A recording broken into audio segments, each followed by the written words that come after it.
Olá, bem-vindos a mais uma conversa com o especialista. Estamos hoje aqui com o Marcelo Ferreira, que é nutricionista esportivo. O Marcelo ele tem formação em nutrição pela Universidade Paulista, é especialista em nutrição esportiva, nutrição funcional e fitoterapia e nutricionista do ambulatório de endocrinologia do exercício da Unifesp. Então, primeiramente, bem-vindo, Marcelo. E a Obrigado, ideia João. com você é discutir a respeito da alimentação nos esportes estéticos. Perfeito, meu amigo. É uma honra estar aqui, ser seu convidado e estar com você falando de um dos assuntos que eu tanto adoro, né? Que é a nutrição aplicada aos esportes. E hoje, especialmente, nós vamos trazer aí e abordar a nutrição em esportes estéticos, né? Então, é um assunto que eu gosto muito de falar.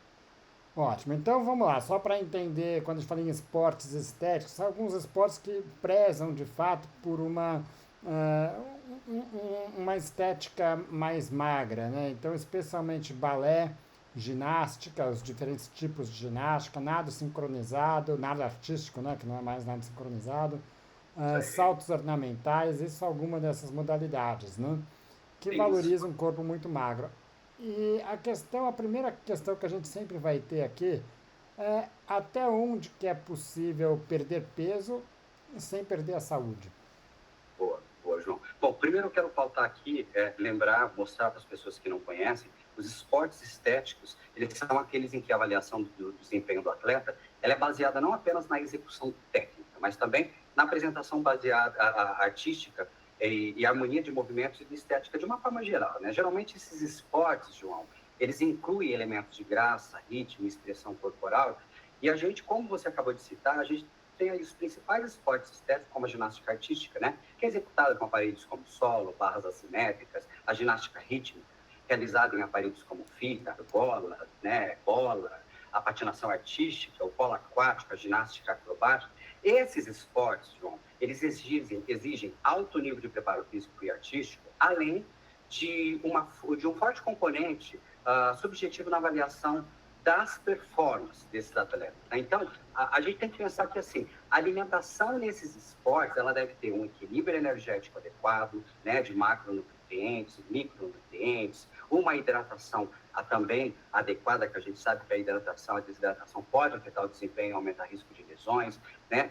Saber os horários das refeições, da suplementação antes do treino, após o treino, né?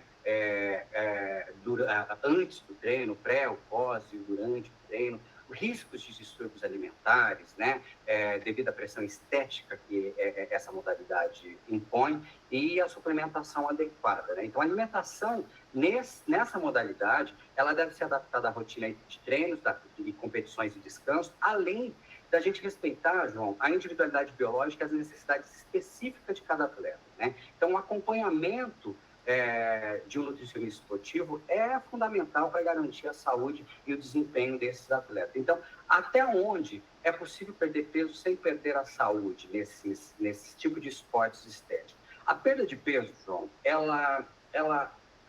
a perda de peso saudável, a gente tem que pensar que ela deve sempre respeitar os limites do corpo para garantir que o organismo continue recebendo os nutrientes necessários para funcionar bem. Né?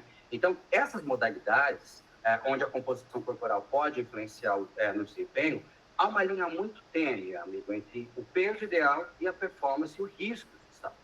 Então, alguns fatores importantes para a perda de peso saudável nessas modalidades, a gente tem, por exemplo, que focar na redução de peso, mas não de peso total, e sim na redução de gordura corporal, né? Não apenas no peso total, para que a gente evite, João, que tenha uma perca de massa muscular excessiva e, consequentemente, a gente faça esse atleta comece a ter um desempenho reduzido, né? Então, a gente sabe que perda de massa muscular, a gente desenvolve, a gente tem uma perda de função de força, né? Então, isso compromete muito. Então, quando a gente fala de emagrecimento nessas modalidades, a gente tem que focar em percentual de gordura corporal mais adequado. A dieta ela tem que ser nutritiva e equilibrada. A alimentação, ela deve ser rica em proteínas, gorduras boas, carboidratos complexos, né? Para manter a energia e a recuperação muscular. Então, a gente tem que tomar cuidado com restrições calóricas extremas, que podem levar a deficiências nutricionais, perda óssea e também a problemas hormonais, né? Então, a perda de peso, João, ela precisa vir de forma gradual.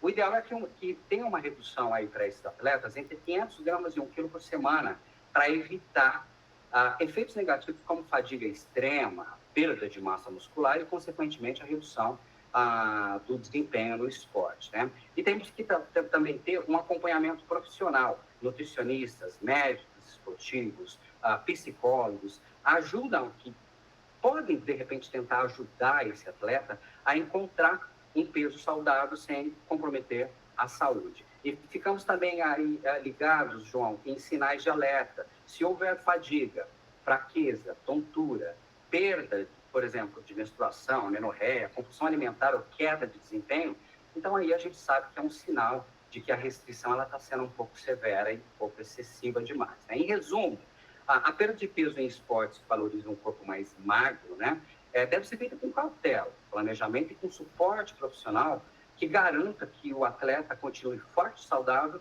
e com energia para ele treinar e também para ele competir. Ótimo. Bom, algumas coisas que a gente precisa ter dentro disso para pontuar, chamar a atenção do que você disse. Primeiro, a questão da massa muscular, que por mais que a gente queira manter massa muscular, vale lembrar que algumas modalidades elas se sentem bem com ganho de massa muscular. Por exemplo, uma ginástica artística. Elas têm um corpo, de fato, com bom perfil de massa muscular, até pelo tipo de movimentos que eles executam. Quando você pega uma bailarina e talvez uma ginástica rítmica, elas de fato não querem ganhar massa muscular também, né? Isso é um ponto a ser avaliado aí também, né? Sim, sim. Só que elas não sabem que o aumento de massa muscular é um aumento de potência. Você tira elas de um carro 1.0 para 2.0. A gente sabe que na organela a mitocôndria que é a fábrica de geração de energia, né? Então, se a gente tem mais massa magra, não em excesso, né? Mas o suficiente para fazer render, é muito melhor, né? A gente tem que pensar que, assim, às vezes eu pego algumas meninas que chegam lá dizendo que precisa perder peso por conta do esporte, né? Assim, há uma diferença entre percentual de gordura, né? A gente tem que colocar, assim, por exemplo, dar um basta muitas vezes, deve ser colocado nessas pacientes quando a gente vê que a perda de peso começa a comprometer a saúde física e mental, né? E principalmente o desempenho das atletas. No esportes, por exemplo, desse alto rendimento, a composição corporal ideal varia de atleta para atleta, né? Varia muito de indivíduo para indivíduo. Então, a busca por um percentual de gordura específico nem sempre significa melhorar o desempenho, né? Então, tem alguns indicadores que a gente pode intervir. Por exemplo, queda de desempenho. Se a atleta ela perde força, existência ou capacidade técnica ao reduzir peso, é um sinal que a composição corporal não está tão otimizada para o esporte. Outra coisa, alterações hormonais, irregularidades em menstruação, como a amenorreia, são indicativos que o corpo pode estar entrando num déficit energético bem perigoso. Outro sinal, por exemplo, um indicativo, sinais de RES, né? A deficiência energética relativa no esporte, fadiga excessiva, maior risco de lesão, queda na imunidade, dificuldade na recuperação, no pós-treino, são alertas de que o balanço energético não está tão adequado assim. Outra coisa, aspectos psicológicos, a atleta demonstra ansiedade extrema, com peso, mudança de humor, comportamento também, sabe, alimentar desordenado. É fundamental intervir aí para que evite certos tipos de transtornos alimentares futuros, né? Então tem que ficar meio ligado nisso aí. Outro fator, composição corporal mínima para a saúde. Cada organismo tem um limite saudável. Se a atleta já está no nível baixo de gordura e continua tentando reduzir sem justificativa funcional, é hora da gente interromper isso e chegando, dando um toque, né? Então, a decisão ela deve ser baseada sempre em dados concretos. A gente aí, como exames laboratoriais, avaliações físicas, feedback da própria atleta, né? Em caso de dúvida, uma equipe multidisciplinar deve avaliar a necessidade real dessa mudança de peso, né? Para a gente chegar num percentual de gordura adequado e a gente não ter também uma queda no desempenho aí dessa atleta. E até um comprometimento na saúde, como eu acabei de falar, dessas alterações, né? Hormonais e por aí vai. Ótimo. Bom, para quem você já citou aí o HEDS, na verdade é o nome para deficiência energética relativa no esporte, ou sigla em inglês, né? E é um diagnóstico, tem várias alterações que são caracterizadas por essa deficiência energética. Obviamente, o que a gente está buscando aqui é prevenir essa situação. Obviamente, quando já entra numa situação com essas alterações clínicas todas, aí é um outro tratamento que aí precisa ser discutido, que é muito mais amplo, né? Sem Agora, dúvida. e outro ponto em relação à composição corporal, queria até trazer aqui uma situação. É, na época, trabalhando com futebol, que a gente tinha, cada convocação era feita a avaliação de composição corporal das atletas, né?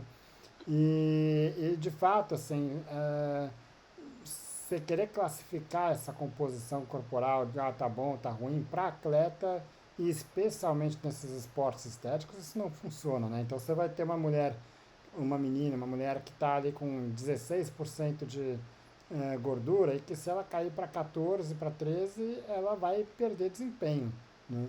E tem outras que estão muito bem com 10%, que eventualmente vai para 13, vai ficar, aí vai estar acima, de fato, vai ser ruim para ela, né? Então isso não é uma boa referência para a gente ter, pelo menos de forma comparativa. Pode ser uma boa referência para comparar com os resultados prévios dela, né? Tá. Bom, e aí chega uma menina para você então e fala, olha, eu preciso perder peso por conta do meu esporte. E agora, quando que é a hora de você virar para ela e falar, olha, aí basta, acho que mais que isso você não pode perder. É o que eu acabei de falar agora, né? Como Não, a paciente está bem, né? Acho que aí a gente tem alguns sinais clínicos de que ela já estava sofrendo com essa deficiência, mas... assim, essa perda de peso, ela começa a comprometer a saúde física, mental e o desenvolvimento dela, né?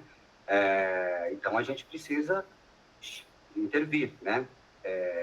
E aí a gente, como eu acabei de falar agora, esses indicadores para intervir, prestar atenção em queda de desempenho, alterações hormonais, os sinais de Reds, que eu tinha acabado de falar, aspectos psicológicos e também essa composição corporal mínima para a saúde dela, sempre comprometa exatamente isso, né? Porque, como você disse, tem meninos lá que tem um percentual de gordura, e percentual de gordura ele tem uma faixa, né, João? De um X a X. Então, tem pessoas que com 13% vai se sentir melhor, com 16% pode se sentir pior, ou vice-versa. Isso vai depender muito da modalidade esportiva também, tá? Ótimo. Bom, muitas dessas meninas, elas, eventualmente, elas estão sofrendo já com uma deficiência energética, mas elas têm um corpo que não é mais magro do que as outras meninas com quem ela convive no seu dia a dia, no seu esporte, né? Sim. Também muitas delas dizem que comem bem, porque muitas vezes comem produtos naturais. É muito comum nesses esportes querer uma alimentação mais natural, baseada em vegetais, sem produtos ultraprocessados, né? E muitas vezes, e normalmente elas comem mais do que seus pais ou seus amigos da escola, porque fazem muito mais atividade física do que eles, né? Sim. Você está olhando uma dessas pessoas e você identifica e fala, olha, ela não está comendo o suficiente. Como é que você vai convencer essa menina de que ela não está comendo o que ela precisa? Boa pergunta, amigo. Ó, para saber se essas mulheres estão comendo o suficiente, nós podemos analisar alguns fatores importantes, como, vamos começar primeiro com uma composição corporal e desempenho. Se elas mantêm uma composição corporal saudável e têm um bom desempenho esportivo, sem sinal de fadiga excessiva, perda de massa muscular, ou até falta de energia, é provável que estejam consumindo o necessário. Outra coisa, sinais físicos e saúde de uma forma geral. Unhas, cabelos e pele saudáveis, ciclo menstrual regular, né, boa imunidade e ausência de tonturas e fraquezas são sinais de uma alimentação também adequada. Outra coisa, sensação de saciedade e bem-estar. Se elas se sentem saciadas e não apresentam episódios frequentes de fome extrema, compulsão alimentar ou irritabilidade, isso indica também que um consumo energético pode estar suficiente. Outra coisa, análises laboratoriais. Talvez isso a gente veja exame de sangue que pode indicar deficiências nutricionais, como baixos níveis de ferro, que pode comprometer o exercício, a deficiência de vitaminas, né, de hormônios, que poderiam sugerir aí uma alimentação inadequada, né? E também aquela coisa famosa, o gasto energético versus ingestão calórica, né? Então, a alimentação, ela deve suprir o gasto energético do atleta, na prática da mobilidade ali, diária, né? Então, se a ingestão de alimentos cobre essa demanda sem causar perda de peso indesejado ou fadiga, então também a gente tem ali uma alimentação que é suficiente. Então, tem esses 5 pontos que podem ser avaliados, que você pode detectar se essa atleta está comendo o suficiente ou não.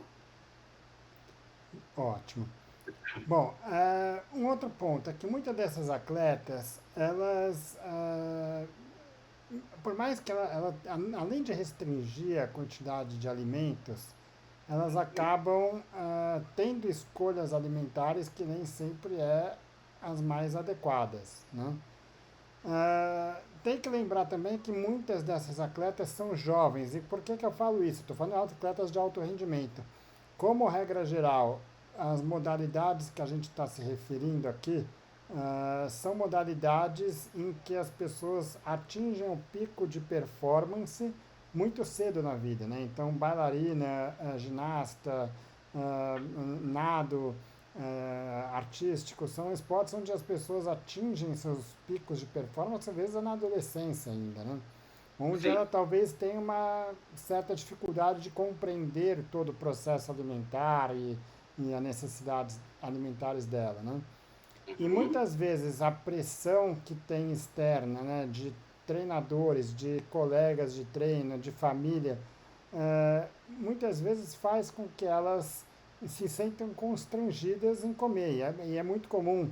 E eu me recordo muito de conversar, tá nessa discussão com o pessoal de equipe de ginástica artística, estou falando nível de seleção, tudo isso, é que elas levem comida escondida para comer, né? Elas têm vergonha de comer. E como é que você ganha essa confiança? E como é que você pode confiar no interrogatório alimentar dessas meninas? Porque muitas vezes elas vão omitir para você muitas das informações básicas aqui, né? Sem dúvida. Para ganhar a confiança desses atletas que enfrentam essa pressão para perder peso, exige uma certa sensibilidade, empatia e também uma abordagem mais acolhedora, né? Aqui eu vou citar algumas estratégias que eu faço para tornar um interrogatório alimentar um pouco mais confiável, vai. Uma, criar um ambiente seguro e sem julgamentos. Vamos falar que assim, o atleta ele precisa sentir que ele pode se expressar sem medo de críticas e punição. Então, usar uma comunicação aberta e acolhedora pode ser essencial para isso. Outra, estabelecer uma relação de confiança, né? Antes de aprofundar na alimentação, tenta construir um relacionamento mais de respeito, de compreensão, pergunta sobre a rotina, sobre desafios e até sobre sentimentos, sem focar apenas na dieta, né? Então, pode também ser uma das coisas que pode deixar a coisa mais fluida para ganhar esse atleta, né? Explicar a importância da transparência, mostrar para o atleta que o objetivo não é julgar, mas sim ajudar ele, né? Encontrar um equilíbrio que vai favorecer aí a saúde e a performance esportiva. Também evitar termos que reforcem culpa e vergonha. Expressões como alimentos proibidos, né? Erro em dieta, ficar apontando, né? Terrorismo nutricional pode intensificar uma relação negativa com a comida. Então, prefiro uma abordagem talvez mais flexível, né? Destacando o papel da nutrição no desempenho e no bem-estar, né? Usar ferramentas também alternativas. Alguns atletas eles têm dificuldade em relatar diretamente a alimentação, a sua alimentação. Então, métodos como diários alimentares, escritos, fotos das refeições, ou até aplicativos de acompanhamento pode ajudar nesse processo. Outra coisa, trabalhar em conjunto com o psicólogo do esporte. Se o atleta ele demonstra sinal de sofrimento emocional em relação à alimentação, o suporte psicológico pode ser fundamental para melhorar a relação com a comida. E a outra aqui, eu acho que a sétima, a gente pode falar de mostrar compreensão, talvez, sobre a cultura do esporte dele, né? Muitos esportes impõem padrões corporais rígidos, né? Então, demonstrar conhecimento sobre essas exigências ajuda a criar uma certa empatia e diálogo. Então, criar esse vínculo de confiança leva tempo, João, mas é fundamental para que o atleta se sinta confortável, para ser sincero e receber uma orientação que realmente contribua para a saúde e também para o desempenho dele.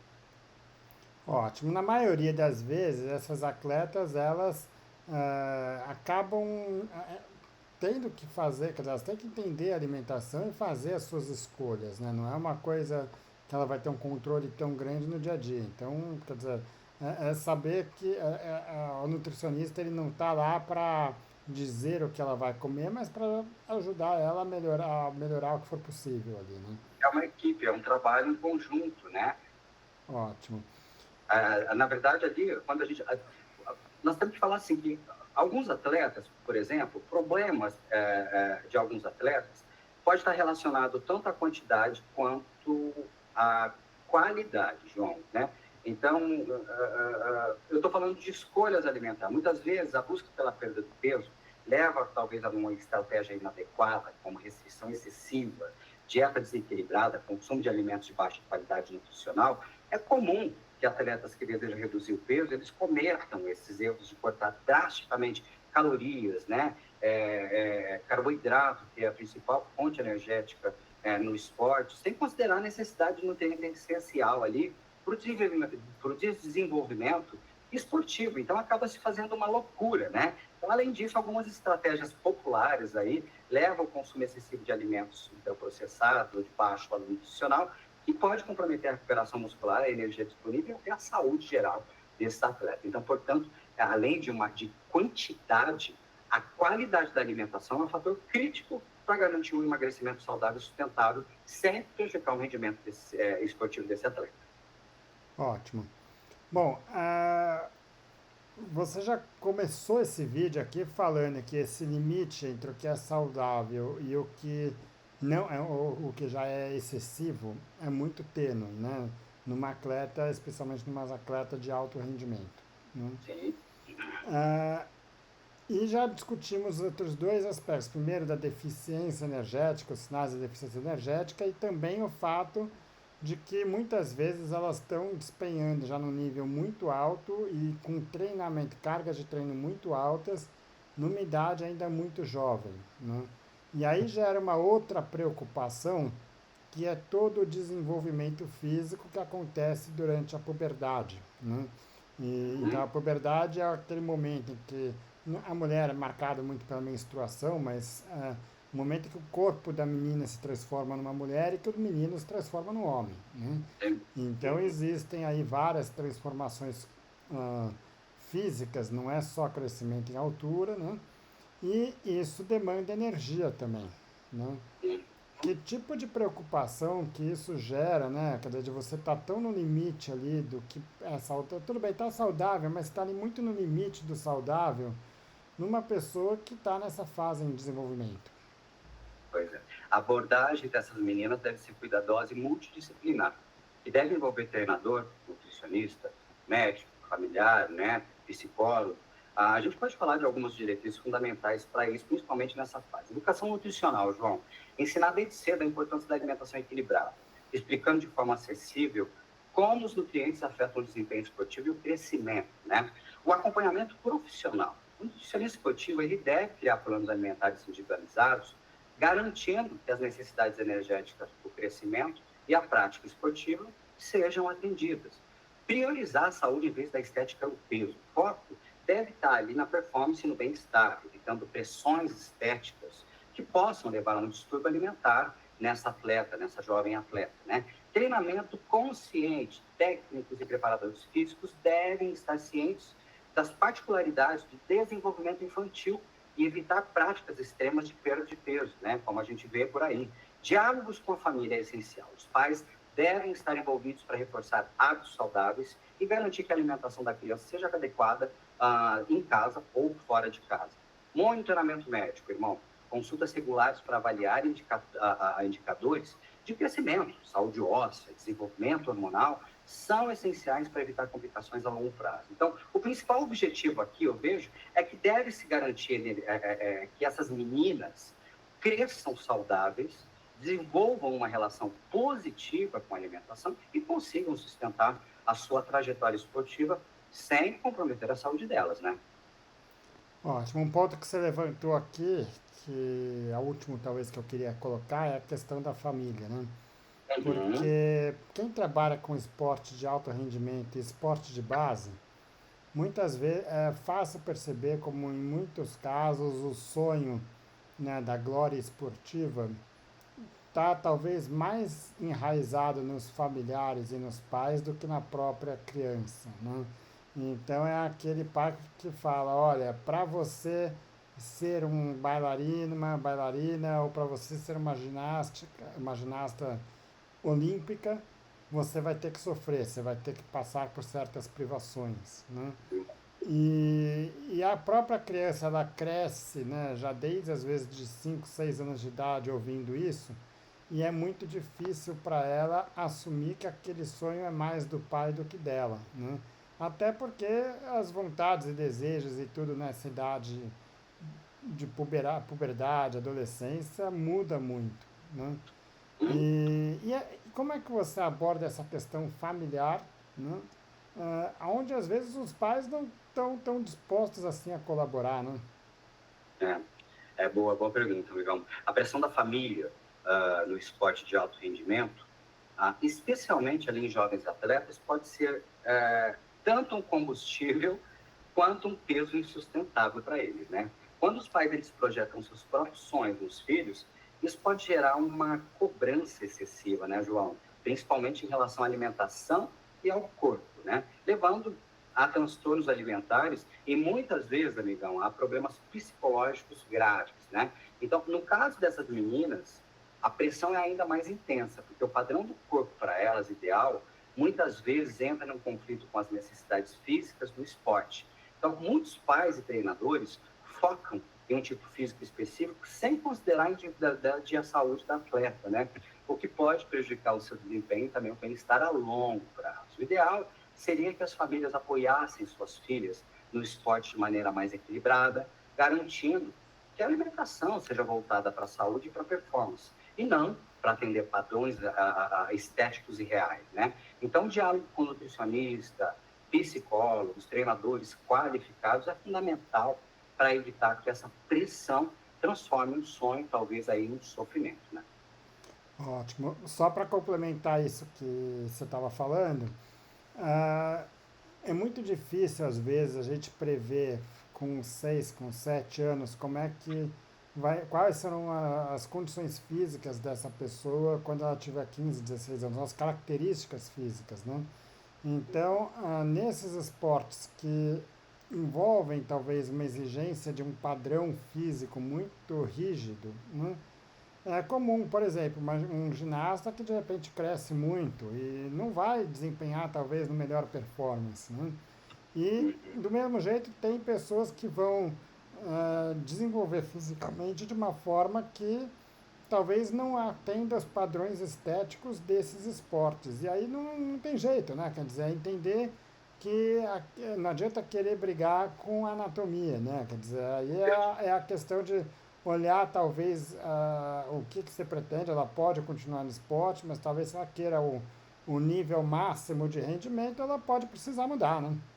E respeitar o biotipo físico também da pessoa, né, João? Porque, de repente, por exemplo, tem algumas modalidades esportivas, principalmente nessa que a gente está falando, que tem tamanho ideal, né? Acima de tantos centímetros, aquele atleta ele já não é tão legal para aquela modalidade. É a mesma coisa de você tentar colocar um baixinho para jogar basquete, né? A gente sabe que os caras mais compridos, mais, né, os caras mais maiores, eles têm uma facilidade melhor para esse tipo de esporte. Então, esses esportes estéticos também que a gente está falando, existe sim um padrão para isso, mas tem que tomar muito cuidado, né? Porque muitas vezes a busca por um corpo perfeito, por um peso ideal, que talvez nem seja tão ideal assim, pode levar a saúde para a ribanceira, né, amigão? E aí, com tudo isso, vira uma bola de neve negativa, porque aí compromete rendimento esportivo, né? Mexe com a saúde de uma forma geral, diante de tudo que a gente acabou de falar, e também a saúde mental, né? É o que mais pega, que a gente mais vê aí atletas sofrendo de ansiedade, de depressão, né? Por conta da pressão imposta por essas modalidades esportivas, né? Ótimo. Acho que de tudo que a gente falou aqui, deu para entender muito claro que a alimentação nesses esportes está mais envolvido com um aspecto de mentalidade e planejamento do que é uma questão simplesmente de trocar um alimento por outro, né? Sim, sim. Não, não, bom, a gente chegou a falar da tríade da mulher atleta e também da Red, né? A gente falou no meio das coisas. Vamos dizer, a ideia aqui é tentar chegar nessas meninas antes de chegar nesse momento, né? Porque aí eu acho que já fica mais evidente, né? Você Acho tem que a tríade que da mulher atleta e a quando, síndrome da deficiência energética. quando você já tem uma menina que já está com 16 anos, nunca menstruou, que está tendo, vamos dizer, não está dormindo, que está perdendo desempenho, tendo lesão uma atrás da outra, que está, enfim, aí a gente fratura por estresse. Aí já é tarde demais, né? Quer dizer, a gente vai ter que tratar, mas aí é um outro conteúdo, é uma outra discussão, tudo isso. Sim, sem Espero dúvida. que a gente tenha chegado mais aqui antes desse ponto, né? Quer dizer, de ajudar aquelas que talvez parece que está bem, mas quando você vai ver não está, né? E não deixar cair aí, chegar a essa deficiência energética aí nesse esporte, né? Porque, como você disse, quando a gente chega nessa situação, a gente já vê uma série de alterações hormonais e metabólicas, né? Comprometimento imunológico, redução do desempenho esportivo, que realmente afeta de uma forma grandiosa essas atletas, né? Então, ficar atento para que não deixe desenvolver para essa deficiência energética, né? E para isso, a gente tem que pensar em ter um tratamento voltado para, assim, nesse caso, ingestão calórica adequada, equilibrar a necessidade energética, educação nutricional acompanhada de nutricionista, monitoramento de saúde óssea e hormonal, enfim. Mas esse é um outro caso que depois a gente pode comentar e fazer um debate mais aprofundado a respeito disso daí, sobre, de repente, a tríade da mulher atleta e também da REDS, né? Vai ser um papo bem interessante falar sobre isso. Marcelo, eu acho que deu para ter uma visão geral disso daí, de como é que a gente aborda a dificuldade que existe nesses esportes, porque é muito difícil essa abordagem nutricional nessas modalidades é uma das mais desafiadoras que tem, né? Porque a gente não está querendo discutir aqui, Sem dúvida. ah, enfim, questão de escolha alimentar, a gente está querendo discutir uma questão que é muito mais ah, por questões talvez de entendimento e compreensão do que qualquer outra coisa, né? Sem dúvida. João, eu espero que eu possa ter trazido alguma informação relevante em relação a, a, a, a esse esporte, né? Essa troca de ideia. Então, espero que eu poder ter contribuído de alguma forma com isso. Eu gostaria de agradecer a oportunidade de estar aqui hoje contigo. Muito obrigado por abordar esse tema, né? E por me convidar aí para a gente fazer esse debate, né? Eu estou à tua disposição aí quando você precisar, meu amigo. Sem dúvidas que contribuiu. Obrigado mais uma vez, Marcelo.